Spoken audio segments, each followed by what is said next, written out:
My daughter hasn't been the same since the accident. Sorry, I didn't know where else to turn to for help. My daughter hasn't been the same since the car accident last month. She used to be your typical happy-go-lucky kindergartner. As long as you didn't run out of snacks, she didn't run out of joy. Sure, she'd get cranky if she went to bed late or had too much time on her tablet. Mostly she was a little ray of sunshine, bouncing around the house, humming tone-deaf songs with the confidence only a small child could muster. But not since the accident. It wasn't really that serious. Just a simple right turn, a horn, glass, airbag. My nose felt like it shattered. Honestly, that was the worst of it for me. Sophia was in the backseat, asleep in her booster. She barely stirred. The ambulance came, and the medic took a look at both of us. They said since Sophia was a minor, they had to take her in for observation. At the hospital, they had me wait outside in the waiting room while they checked her over and let me know it would be best if they kept her overnight. I watched as they wheeled her off to another room, her sweet little hand poking out from the blankets. I never should have let her out of my sight. So, do I just go home? Do I need to send her out? I asked a passing nurse, fumbling through the procedure. She just gave a cold stare for daring to interrupt her. "You can go home," she said finally, eyeing me as though I were an insect. I carried Sophie out of the hospital and got on the bus to go home. The nurse, with her cold blue eyes, created a feeling of unease and soured the rest of the day. Sophia was a little quiet when we got home and didn't have much of an appetite still. I left out some carrot sticks and Teddy Grahams for her to nibble on if she was up for it. I had to get a car, and maybe that's why I didn't notice her strange behavior at first. My insurance didn't cover much of the vehicle replacement. In fact, it barely covered any. I guess that's what happens when you can only afford the bare minimum. I scoured online, called dealerships, and finally, when I found the car, I scheduled an appointment to go in and test drive it. I texted my ex-husband to pick Sophia up. It was his custody weekend, and as usual, he wasn't answering his texts, and he wasn't here to get her. Sophia was so good at the dealership. She sat quietly through the paperwork and didn't fuss when the credit check took nearly 45 minutes. Normally, she'd be melting down, screaming for my phone, and complaining how hungry she was, but she must have understood the importance of getting this car for us. I told the salesman, I need a car seat for Sophia before I could drive it. He looked confused for a moment. It was true that Sophia was just about on the threshold of no longer needing it, but safety is important to me, I said in earnest.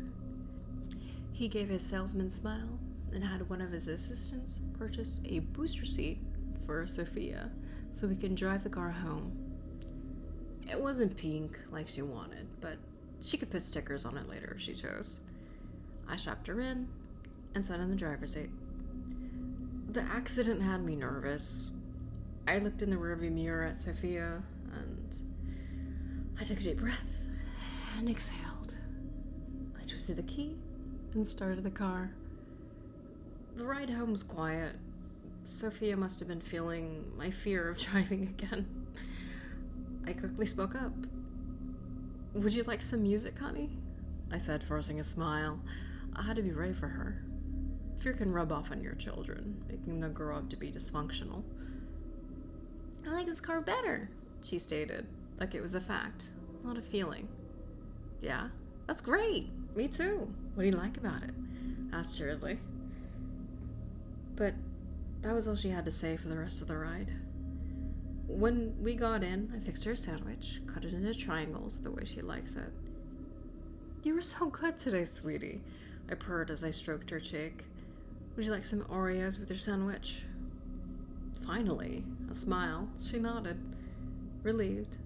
I got her 4 little cookies and put them on the plate next to her sandwich. Okay, try to eat at least some of your sandwich first. I kissed her on the head and walked over to my room, out of sight and earshot. I called my ex-husband again. I shut the door before leaving him a message on his answering machine. Look, Connor, today was your custody day. If you want to be a father, act like one.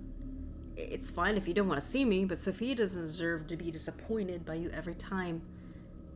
I tossed my phone down on the bed in disgust. Where did I go wrong with him? We used to be happily married. He was an involved father while we were together. Now he won't even speak to me or her. I guess divorce brings out the worst in people.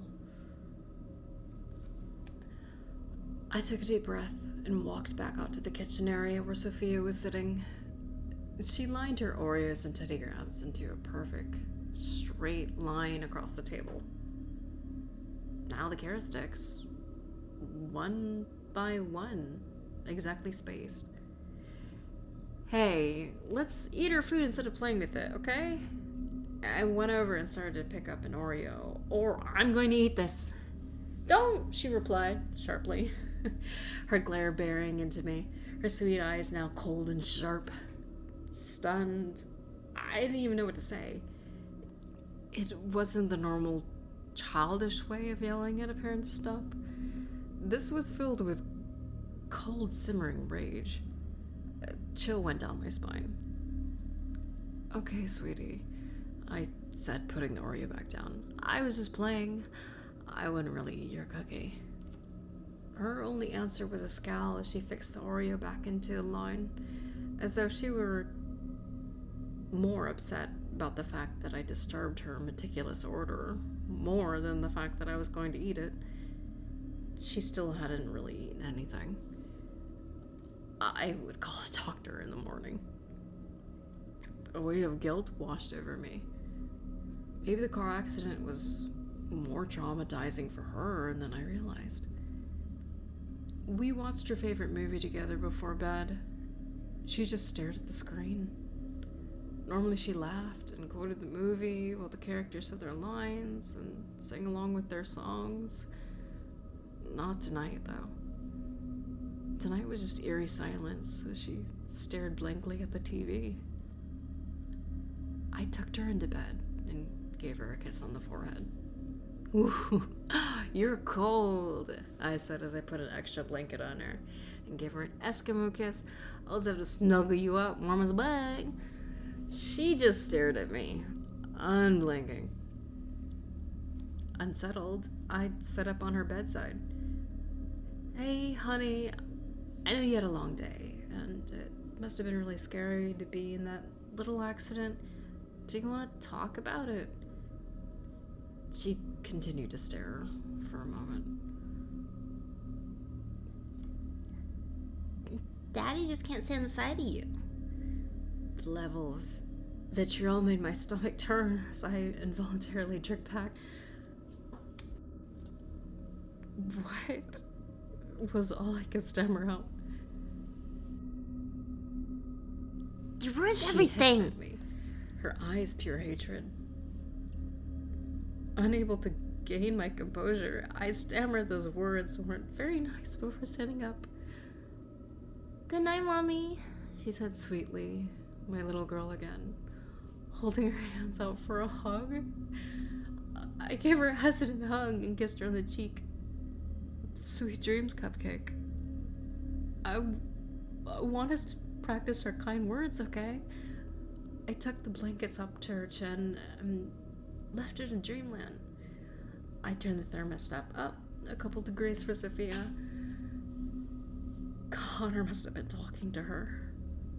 Where else would she get that anger? Those accusations? I picked up my phone and saw that I finally got a text back from him. Stop contacting me. That was it. I didn't get any sleep that night. The next morning, she was sitting on her bed staring at the wall, silently. I called up to her pediatrician. She wasn't listed as a patient anymore. She had been removed from the practice. Who removed her? I demanded. It looks like it was at the request of the father. I'm sorry, we can do a walk-in if you like, the electronic distorted voice tried, reassuringly. Why would Connor remove her? This was so fucking spiteful. Quelling my anger, I got Sophia in the car, buckled her into the booster seat, and nervously sat in my driver's seat. I could feel the cold air as I sat there. The car just made me feel claustrophobic, and the seatbelt trapped me into it. I looked in the rearview mirror at Sophia. Deep breath. Exhale. Turn the key and drive. I got to the doctor's office and walked up to the receptionist. Hi, so we used to be a patient here, and we still are, I almost said frantically. The receptionist just smiled that sweet smile young nurses do. Okay, no problem. We can get you back in the system. Great. Sophia's been quiet and acting a little off. We had an accident the other night. Nothing serious, but she had to stay for observation, for good measure. But, she's not eating or playing really, I said, starting to ramble. All right, we'll check her out. Her name? The receptionist said sweetly. Sophia Brown, I said. I was going to kill Connor later. Why would he do this to her? It was one thing to take me off of his insurance, but removing Sophia from the doctors? I'd hated him with every fiber of my being in that moment. Birthday? The receptionist frowned, snapping me out of my train of thought. I rattled off her birthday and address, the receptionist getting more uneasy as I did. Is she here? She asked, looking concerned. Yes, she's right. I looked over. She was gone. Sophia? I looked frantically around the office. She must have gone outside, I said as I ran off. I could feel the panic welling up inside my chest. The receptionist was making a call as I ran down the hallway and out to the parking lot. She was gone. I was about to call the police when I saw her sitting in the car, buckled up, ready to leave. I flung the door open. Sophia! I shouted angrily. She didn't react. Sophia, why did you leave? I demanded. She was looking pale. I didn't leave, she protested in her sweet little voice. A police car pulled up and an officer got out. Ma'am? Samantha Brown, he asked. A knot formed in my stomach. Why would he know my name? Yeah, I'm here to get my daughter looked at. I trailed off as I gestured at the car. You need to leave the premises, he continued, unfazed. But my daughter? I said, feeling the rage bubble in me. His expression made it clear he wasn't going to budge. What did Connor tell him about me? Please, I just need to get my daughter looked at. She's sick, I said, pleading to a face, showing no signs of pity. If you don't remove yourself from the premises, I'll have to take you in, he said with an unreadable expression. It was clear I wasn't getting past him. I didn't argue. I couldn't be arrested. What would they do with Sophia? Why wouldn't he listen to me? I got in the car and slammed the door shut. ceiling fell lower, the walls pressed in. I put my hands on the wheel and saw them shaking as a wave of anxiety crashed over me. Deep breath, exhale, turn the key, and drive. I looked in the mirror at Sophia. She was quiet and expressionless. You can't do that, Sophia. You can't leave me like that, I said, failing to hide the tremor in my voice. We rode in silence for a moment. I'm hungry, she finally piped up. I started laughing with relief and pulled into a 7-Eleven. Okay. What do you want? I said, unbuckling her. Oreos, she chirped. We walked into the store and she squeezed my hand. And I promise I won't leave you again, Mommy. We got her snacks. Oreos for her and a soda for me. I got her in the back seat and felt the cold dread as I stared at the driver's side door. I did not want to get into that metal coffin. I could feel the nausea welled up into my throat. With a shaky hand, I got back into the passenger seat, swallowing hard. Deep breath. Exhale. Just turn the key. Just turn the key. Drive. And we made it home. Sophia didn't really eat any more than just a bite of her Oreos. But that was still something. She was still looking pale. Honey, you need to eat something, I said gently. Sophia only shrugged. Okay. We'll try a different doctor tomorrow, I said, wrapping a blanket around her.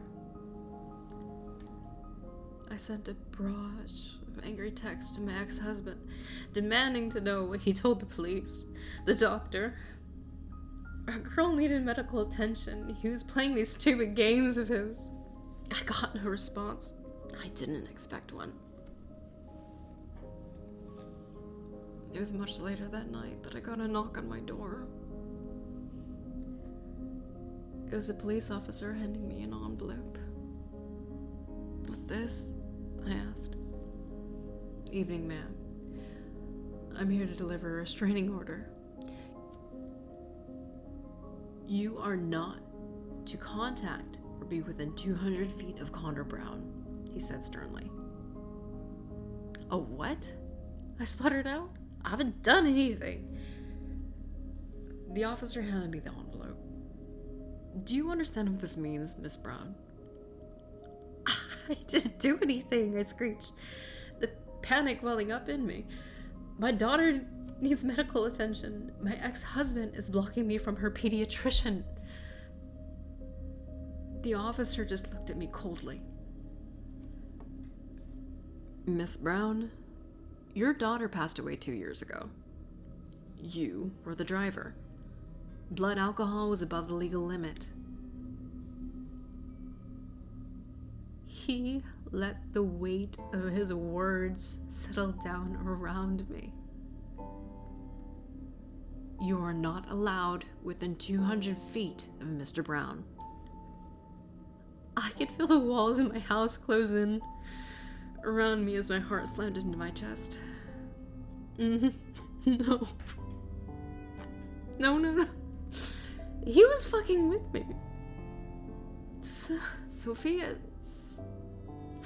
right there, I said between panic gasps. This was a sick joke. I slammed the door and waited for the officer to leave.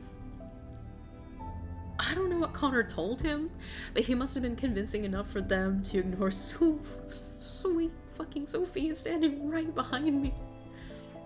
I grabbed her and put her in the car.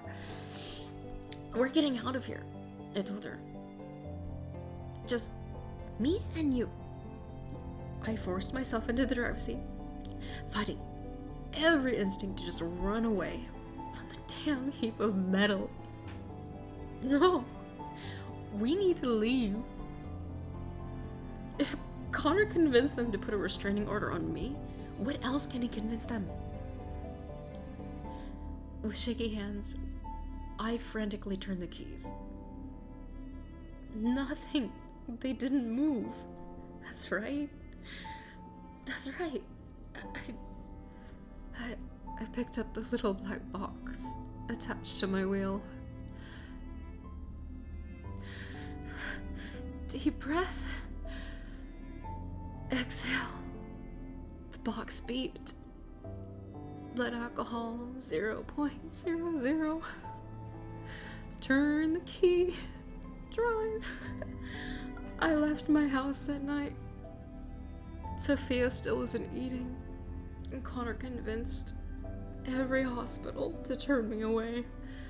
None of them will see Sophia. They look at her and tell me to sit down, ask me to leave, ask me if I have a history of mental illness.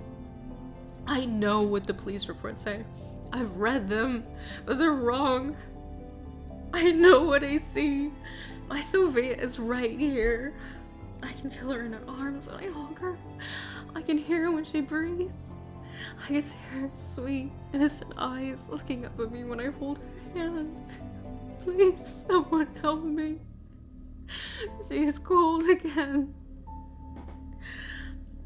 I'll wrap her up warm and try another clinic tomorrow. Someone has to see her.